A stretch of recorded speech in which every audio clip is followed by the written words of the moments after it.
जय मेरे डियर साथी, क्या हाल है।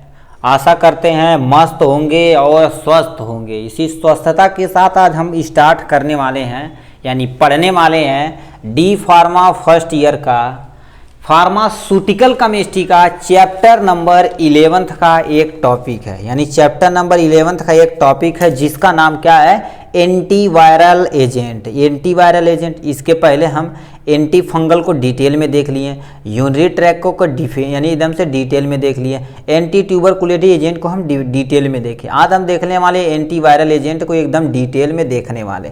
उसके बाद लास्ट में आपका एक टॉपिक ये बचेगा, एक टॉपिक ये बचेगा, मतलब एक वीडियो इस पे एक वीडियो इसको, तो चैप्टर नंबर 11 टोटल आपका फिनिश हो जाएगा। ठीक, तो चलिए स्टार्ट करते हैं। एंटीवायरल एजेंट लिखा क्या है, अब इसे ध्यान से सुनिए। ठीक है, वायरस सुने होंगे, काहे नहीं सुने होंगे। कोरोना आया था, अभी मारा था, पूरी तबाही मच गई थी। ठीक, देखियो कितने अभी थी, इसीलिए बोलते हैं बेटा नेचर से यदि खिलवाड़ किए तो नेचर अपना बदला स्वयं लेता है, खुद ले लेता है, उससे कुछ करना नहीं पड़ता तुम्हें। ठीक, तो ये जो हमारा कोरोना वायरस था क्या, तो लंग्स के प्रॉब्लम को लेकर आया था, क्योंकि ऑक्सीजन की कमी से कितने लोग मर गए थे। ठीक है, तो यही तुम्हारा क्या होता है, एंटीवायरस। जो वो कोरोना कर रहा था, कोरोना एक तरह का क्या है, वायरस है, ना बैक्टीरिया है ना कुछ भी, ये केवल वायरस है। तो उसके वायरस के अगेंस्ट जो मेडिसिन यूज की जाती है उसे हम क्या बोलते हैं, एंटीवायरल एजेंट बोलते हैं। क्या बोलते हैं, एंटीवायरल एजेंट बोलते हैं। ठीक है, तब ये एक्चुअली होता क्या, इसके बारे में हम पढ़ते हैं। An agent which work again, मतलब एक ऐसा agent which work against the viral disease is known as antiviral agent.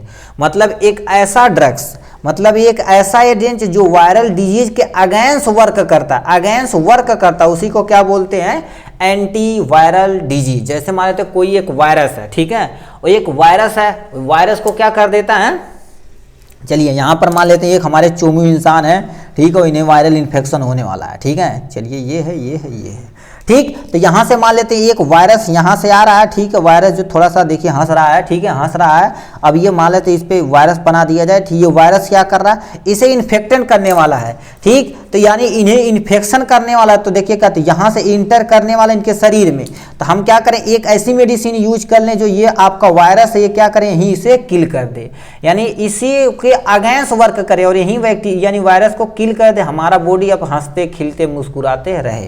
ठीक है, तो इसके अगेंस्ट जो वर्क करते हैं उसी को क्या बोलते हैं, एंटीवायरल एजेंट, यानी क्या बोलते हैं, एंटीवायरल एजेंट बोलते हैं। ठीक है, तो लिखा क्या है, वही चीज सेम टू सेम लिखा हुआ है। मतलब वायरल डिजीज करने वाले जो एजेंट, मतलब एजेंट होते हैं, वायरस से जो डिजीज होती है उसके अगेंस्ट जो मेडिसिन यूज की जाती है उसे एंटीवायरल एजेंट बोलते हैं। ठीक, अब वायरस होता क्या है, एक्चुअली वायरस देखा जाए तो link between living and non living, यानी वायरस देखा जाए तो लिंक बिटवीन यानी कड़ी मानी जाती है, किसके, लिविंग और नॉन लिविंग के बीच की कड़ी मानी जाती है। ठीक, वायरस ये तो मारा ना, तो मारा हुआ ना तो जिंदा है। यदि मान लेते हैं हमारे पास एक ये पेन एक मान लेते हैं वायरस है, ठीक है, पेन एक मान लेते हैं वायरस है, करोड़ों साल तक ऐसा पड़ा रहेगा तो इस पर कोई इफेक्ट पड़ने वाला नहीं है, और किसी भी लिविंग के कांटेक्ट में आ जाएगा। जैसे ये पड़ा हुआ तो ये नॉन लिविंग की तरह बिहेव करेगा, मतलब सजीव नहीं निर्जीव की तरह बिहेव करेगा। अब किसी लिविंग के कांटेक्ट में आएगा, किसी व्यक्ति के कांटेक्ट में आएगा जो जिंदा है, उसके कांटेक्ट में आएगा, तुरंत क्या हो जाएगा, ये लिविंग हो जाएगा। इसीलिए हम क्या इसे मानते हैं, वायरस को link between living and non living के बीच की कड़ी मानी जाती है। ठीक, तो यही लिखा क्या, virus link between living and non living के बीच की कड़ी मानी जाती है। ठीक, अब क्या था, virus do not have nucleus, और वायरस के पास कोई भी जेनेटिक मटेरियल नहीं, न्यूक्लियस नहीं होता, इसके पास कोई भी न्यूक्लियस नहीं होता। Virus of the genetic material, mostly देखा जाए वायरस के पास कोई ना कोई जेनेटिक मटेरियल होगा जिससे वो मल्टीप्लाई कर रहा होगा, तो उसके पास मोस्टली देखा जाए तो सिंगल स्टैंडर्ड आरएनए होता है। उसमें सिंगल स्टैंडर्ड आरएनए भी हो सकता है, सिंगल स्टैंडर्ड डीएनए भी हो सकता है, डबल स्टैंडर्ड आरएनए हो सकता है, डबल स्टैंडर्ड डीएनए भी हो सकता है, या सिंगल स्टैंडर्ड या केवल आरएनए भी हो सकता है। जैसे कोरोना आया था तो उसमें क्या था, genetic material single standard RNA present था। क्या, सिंगल स्टैंडर्ड आरएनए प्रेजेंट था। ठीक है, अब आते हैं, मतलब ये जेनेटिक मटेरियल इसी से वो क्या कर देते हैं, मल्टीप्लाई वगैरह करते हैं। ठीक, अब वायरस क्या होता है, virus for growth a suitable host requirement, मतलब क्या होस्ट क्या होता है, चलिए इससे बताते हैं। देखिए वायरस ये पड़ा हुआ तो ये ग्रोथ नहीं करेगा, चुपचाप इनएक्टिव फॉर्म में, मतलब इनएक्टिव फॉर्म में ये चुपचाप पड़ा रहेगा।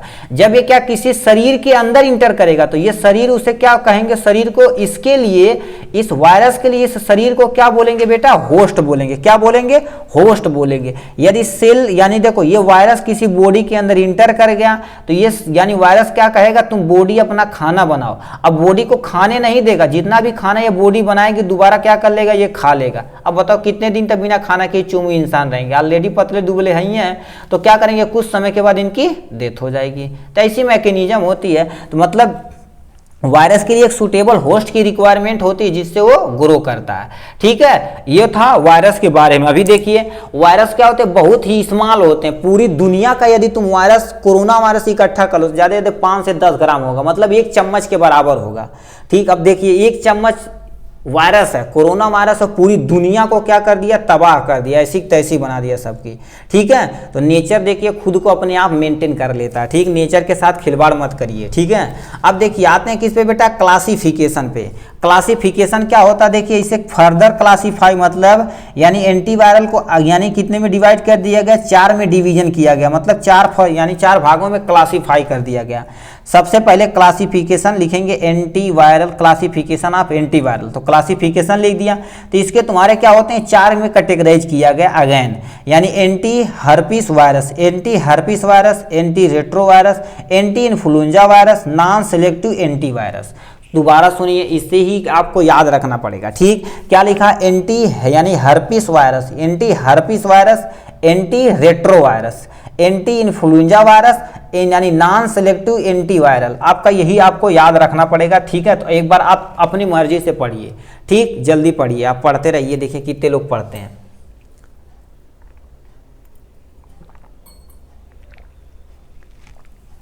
ठीक, आप यदि पढ़ लिए हैं तो अभी इन्हीं को दोबारा बताते हैं। ठीक, देखो एंटी हैप यानी क्या होता है, हर्पिस वायरस का एक एग्जांपल है। एसाइक्लोवीर आता है, फेवी यानी देखो फेविपिरोवीर आता है, फेविपिरोवीर के नाम से ये फेमस होता है। एंटी हर्पिस वायरस का ये एग्जांपल है। ठीक, ये मेडिसिन आती है, मार्केट में अवेलेबल रहती है।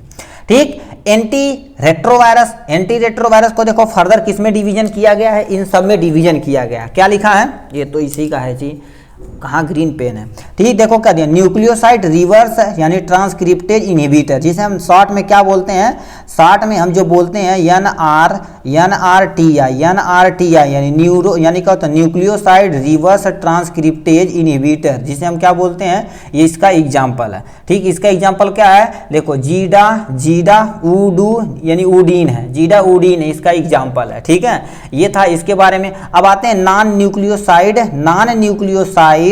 आपका नॉन न्यूक्लियोसाइड यानी रिवर्स ट्रांसक्रिप्टेज इनहिबिटर, जिसे हम NRTI के शॉर्ट फॉर्म में इसे बोलते हैं। इसका एग्जांपल देखा जाए तो ईफावीरेन जो होता है, या दूसरा नाम क्या होता है, डेलवीडी यानी रीडीन होता है, इसका ये एग्जांपल है। अब यहाँ से देखा जाए तो इसका तीसरा है क्या, इसे मतलब इसे यानी फर्दर डिवाइड किया गया है, प्रोटीएज इनहिबिटर। प्रोटीएज इनहिबिटर मतलब उसके जो एंजाइम होते हैं उसे ही क्या कर देता है, ये इफेक्ट करता है। ठीक, तो इतने आपके थे, यानी एंटी रेट्रोवायरस के अंतर्गत आते हैं।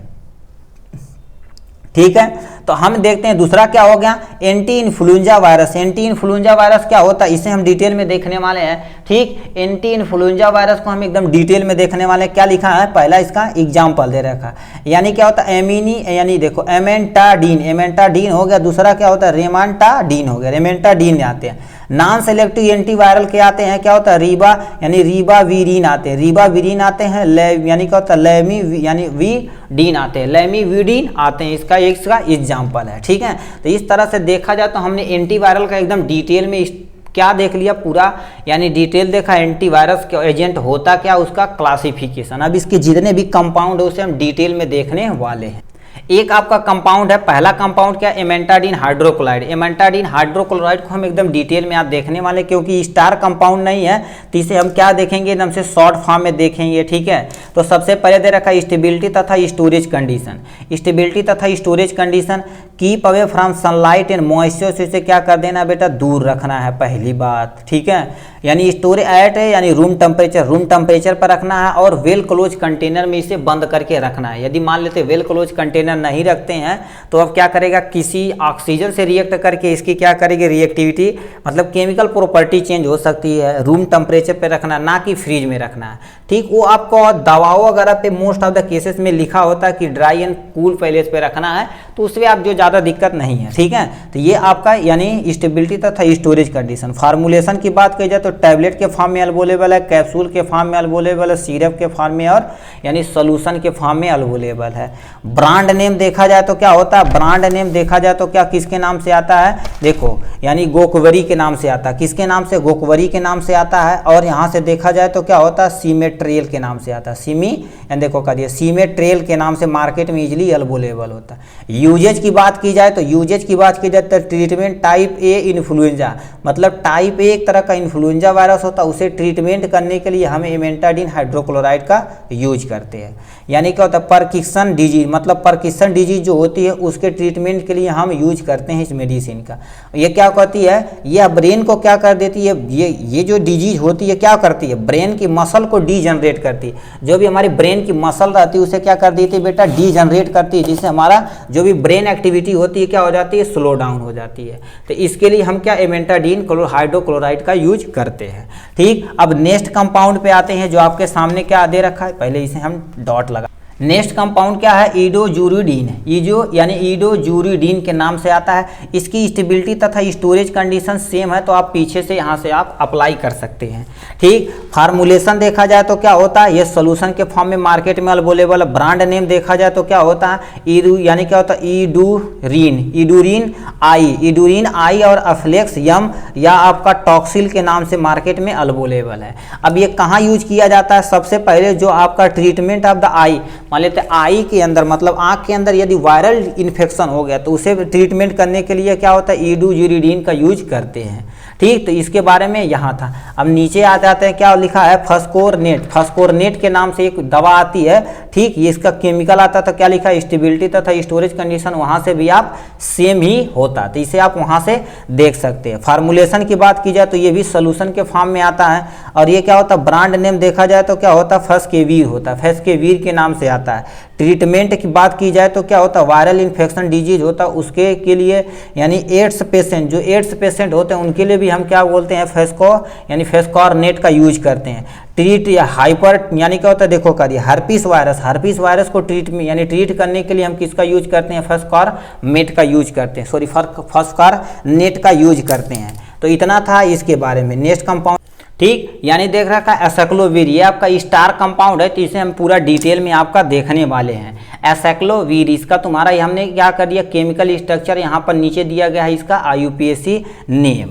तो इसे हम पहले देखो स्ट्रक्चर बना दिए, उसके स्ट्रक्चर बनाने के बाद डेटा आपको करना क्या, नंबरिंग करना। तो नंबरिंग देखिए कहाँ से स्टार्ट करना, जहाँ से आपका फंक्शनल ग्रुप कम से कम नंबरिंग पर आए।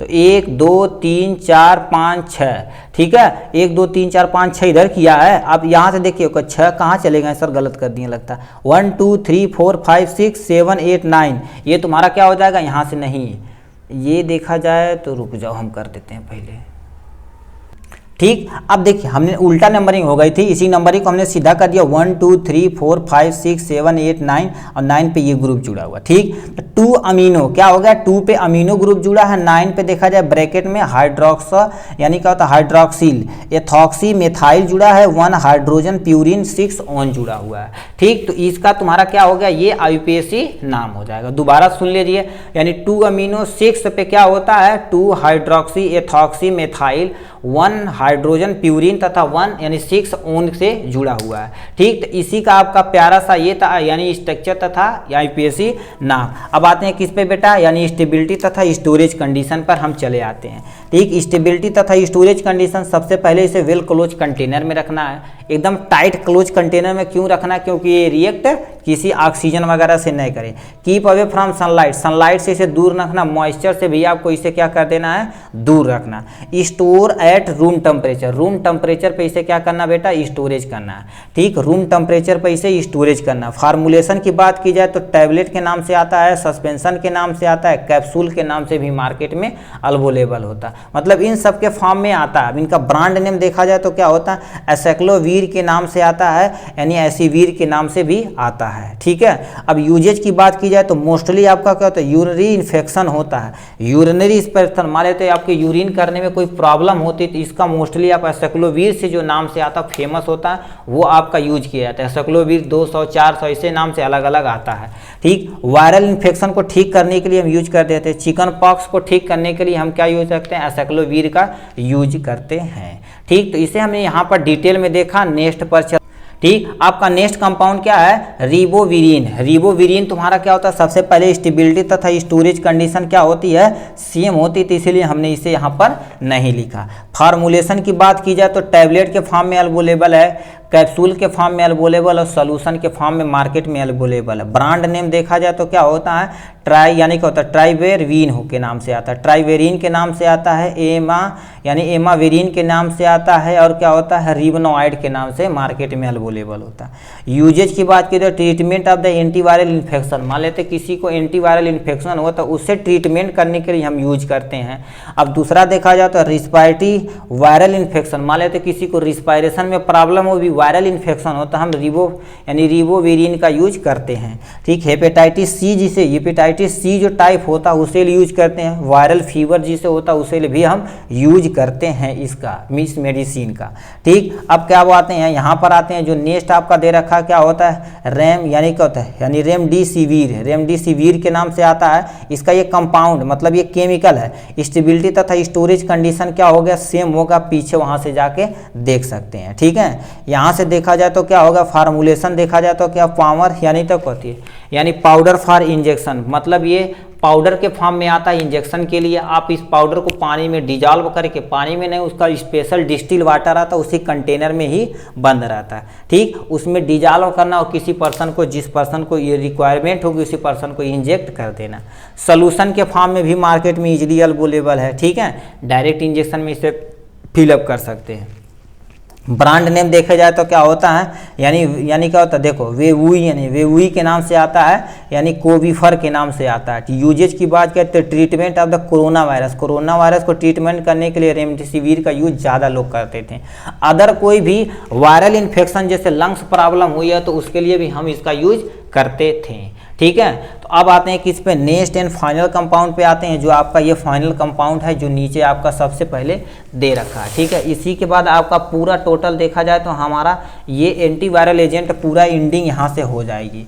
ठीक है, तो क्या लिखा है, यानी क्या लिखा है, यानी रेविपिरावीर के नाम से आता है। स्टेबिलिटी तथा स्टोरेज कंडीशन आप पीछे जाके सेम देख सकते हैं। ठीक, नहीं तो आप लिखना चाहें तो लिख सकते हैं, storage at well container, keep away from sunlight and moisture, और क्या कर देना है, और यहाँ से कीप अवे फ्रॉम सनलाइट, वेज क्लोज कंटेनर में रखना है, ये सब लिख सकते हैं। यहाँ से रूम टेम्परेचर पे रखना, तो ये सब आप यहाँ से लिख सकते हैं। क्या हुआ सर, क्या कर रहे हैं। ठीक, देखिए क्या होती है। अब फार्मूलेशन की बात की जाए तो यह कि मार्केट में देखा जाए तो टैबलेट के फॉर्म में अवेलेबल है।